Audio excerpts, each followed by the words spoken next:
Olá, bom dia. Me chamo Cristiane. Eu sou aluna de iniciação científica do Laboratório MetaBio, que é o Laboratório de Matemática Experimental e Biologia Teórica. E eu sou aluna externa, estudo na UESO, faço Ciências Biológicas. E meu projeto de ser intitulado Análise Morfológica e Histológica do Cérebro de Cetáceos Coletados no Brasil. Bom, os cetáceos são ordens de mamíferos que completou a transição do ambiente terrestre para o ambiente aquático. Essa transição acabou gerando mudanças anatômicas e morfológicas nesses animais, como por exemplo, o reposicionamento do orifício nasal para o topo da cabeça, crânios alongados, a exclusão dos membros posteriores em substituição às caudas, e essas modificações deram origem aos cetáceos que nós conhecemos atualmente.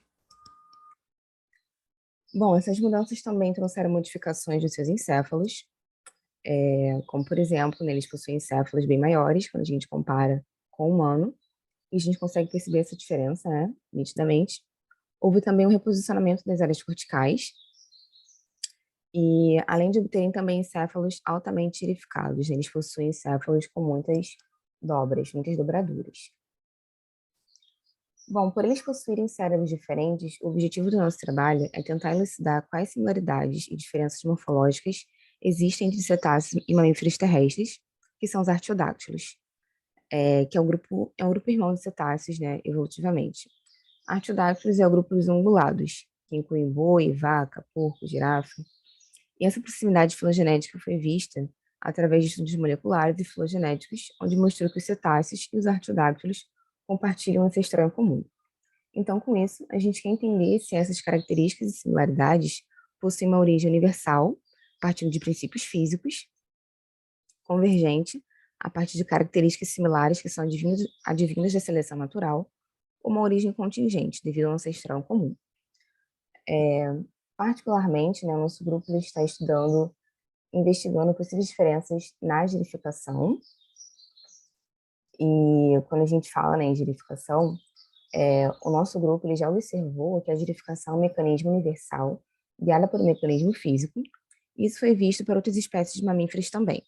E nós queremos entender se cetáceos vão seguir essa mesma regra que foi aplicada para outros mamíferos, ou se eles terão alguma diferença.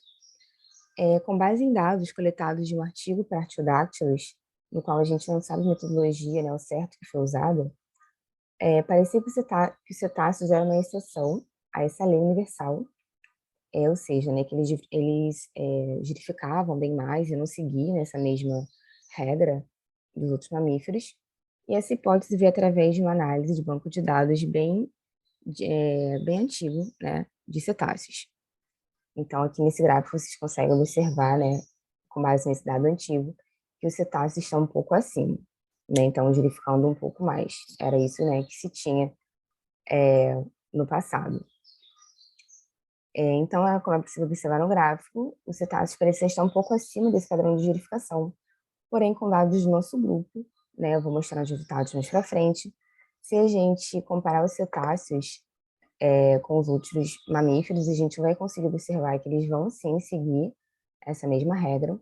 Porém, se a gente comparar, né, a gente viu com os nossos dados que se a gente comparar os cetáceos com os próprios cetáceos, eles ainda eles vão parecer um pouco diferentes. Então, haverá uma diferença entre eles, né, entre a própria espécie desses animais.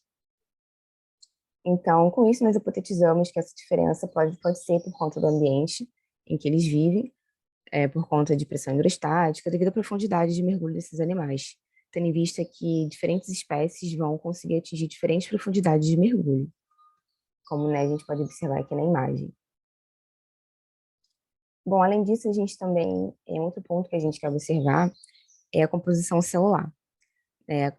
No caso, se o cérebro de cetáceos foi construído assim como os outros mamíferos terrestres, como que eles vão ganhar neurônios, como que eles vão ganhar células gliais, se eles têm uma composição celular particular, assim como os primatas, né? Os primatas eles vão ganhar neurônios de forma muito mais rápida, eles vão conseguir alocar neurônios no seu córtex em grande quantidade. Então, a gente quer entender se os cetáceos vão ter uma particularidade nessa aquisição de neurônios, ou se eles vão seguir uma regra parecida com os artiodáctilos, né? Esse grupo irmão. E para a realização desse estudo, nós utilizamos dois métodos. Um a nível histológico, utilizando o método fracionador isotrópico, onde a gente consegue estudar a composição celular, quantificar o número de neurônios, de células gliais, e também com estudos de ressonância magnética, onde a gente consegue realizar 3 traçados manuais para poder estudar a volumetria desses cérebros. Então, a gente consegue analisar o volume de substância branca e cinzenta, e com esses traçados a gente consegue também ter valores de girificação desses animais. Então, para que a gente consiga, né, realizar todo esse estudo de ressonância magnética, a gente conta com uma máquina, parceria, né, com a utilização da máquina de 7 Tesla da USP, e a gente consegue obter imagens bem valiosas de ressonância, com uma qualidade, né, muito boa. Bom, partindo para os resultados, com base nos estudos realizados de composição celular, né, agora falando, né, sobre a composição celular, né, sobre os resultados que nós tivemos de composição celular de cetáceos. Então, com base nos estudos realizados de composição celular, nós obtivemos os seguintes dados preliminares. Os cetáceos estão seguindo a mesma regra alométrica descrita para os mamíferos não primatas, para a forma como o córtex ganha neurônios. Em vermelho, a gente consegue ver os primatas, que possuem uma regra particular, como eu falei anteriormente, e a qual descreve, né, como esse grupo ganha neurônios. Também há uma regressão para os não primatas, que são todos os outros mamíferos, no qual os cetáceos estão incluídos. Com isso, eles estão ganhando neurônios no cérebro da mesma forma que todos os outros mamíferos não primatas que nós vimos até agora. Além disso, algumas espécies parecem que se encaixam para o que é descrito para os artiodáctilos, né? Algumas espécies de cetáceos. Eles vão seguir a regra para o que é descrito para os artiodáctilos, como, por exemplo, a baleia mink. A baleia mink é um misticeto, né? Uma baleia verdadeira, uma baleia de barbatana, e que é um dos animais que nós temos aqui no gráfico. E a piloto é um odontoceto, né? A piloto ela já não se encaixa e ela está bem no intervalo de confiança. Atualmente nós temos um N de 2, né, para a gente poder comparar, além das 2 toninhas que nós fizemos recentemente. E então, por conta disso, esse dado está um pouco inconclusivo, né? Então, a gente precisa de ter mais tempo para poder incluir outras espécies. E pela mink ser o único misticeto, né, que é uma baleia verdadeira, talvez eles sigam a linha dos artiodáctilos e os odontocetos têm uma regra distinta, né? É algo que está um pouco aberto até o momento.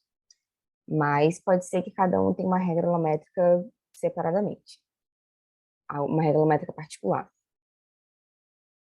E a gente também viu dados para aquisição de células gliais, né? Então, nós vimos também que o mecanismo de adição de células gliais ao cérebro foi conservado ao longo da evolução, né? Então, eles vão seguir a regra, né, de outros mamíferos também na aquisição de células gliais.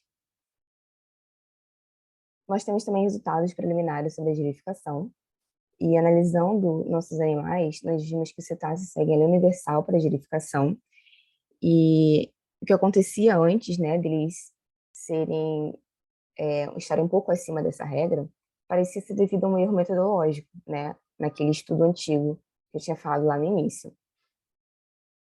Mas é bem interessante que, se a gente for observar com os nossos dados, a gente vê que eles seguem, né, a mesma regra dos outros animais, mas se a gente for parar para analisar entre o próprio grupo de cetáceos, a gente consegue observar que há uma diferença entre eles.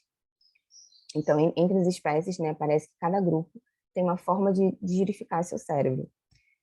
E quando a gente compara espécies de água doce e água salgada,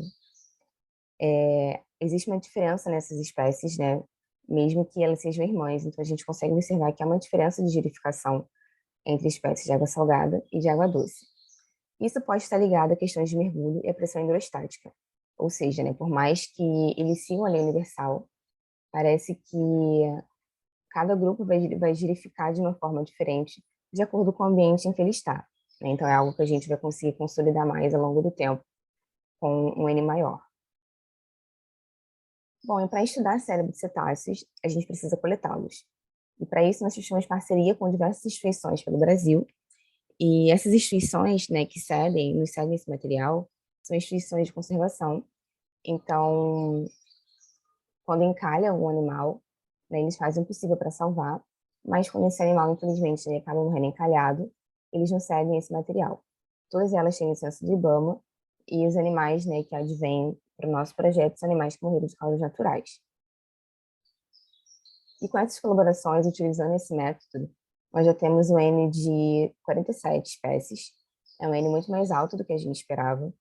E com isso, a gente vai ter uma possibilidade, né, grande de fazer, né, coisas bem além do projeto, né, do que foi proposto. Como, por exemplo, né, fazer a descrição anatômica de espécies não catalogadas, além também de espécies sobre as quais não existe muito conhecimento sobre, né, como é o exemplo do boto cor-de-rosa, em que existe um artigo, né, muito antigo, que é o único artigo, né, que vai tratar de descrição anatômica dele, então a gente vai conseguir futuramente, né, poder atualizar esses dados. Estudar também, estudar girificação também e outras estruturas, né, do encéfalo, como, por exemplo, o cerebelo, né, algo que a gente já está caminhando para isso, além também de conseguir realizar análise, né, também de corpo caloso, que é algo que a gente planeja que eu faça para o meu futuro mestrado. Agradeço a atenção de vocês, estou aberta para perguntas, muito obrigada a todos.